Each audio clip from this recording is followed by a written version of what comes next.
Hey, what's going on, everyone? It's TombSender here, bringing you a little quick fix for your Call of Duty or potentially other games that are not loading on your Xbox Series X.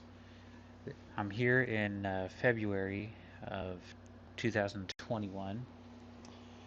So anyway, my Call of Duty Cold War was running and basically stopped opening, and it would just close back to the home screen, and no matter what I did, it would not load up. I reinstalled, I uninstalled, reinstalled, I completely wiped my Xbox Series X and reinstalled. Nothing happened, nothing's working.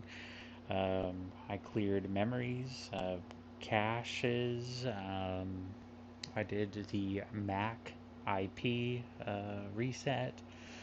I did all that stuff, and it wouldn't work. Eventually, I reinstalled, and I found out a little trick that works to make the game run. And I'm going to see if it works right now to make sure that we're all good to go. So as you can see, I'm downloading the new Warzone Season 2 update that is going on right now.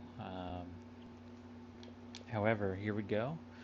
We're going to open up Cold War, and the thing that you do to fix the problem is to make sure your game is updated, of course.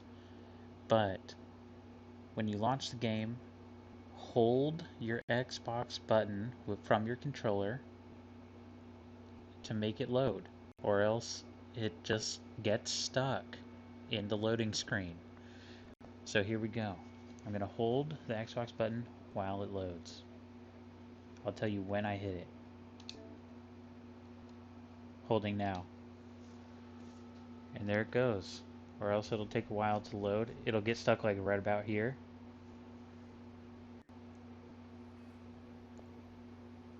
And for some reason, holding it like this bypasses it and allows it to load. Although with the new update, maybe it's just completely all fixed. I'm not really sure because this is completely new. I have not seen this before. But there it is. It's back to normal, and everything else that everyone was talking about, even the Xbox Live help, did not say anything like this. I have not found it on YouTube yet, and that's what fixed it for me. So I hope that is good with everyone, and holy crap. Alright, and happy gaming, everyone. I'll be online, and it's your boy, TombSender. Remember to subscribe. Later.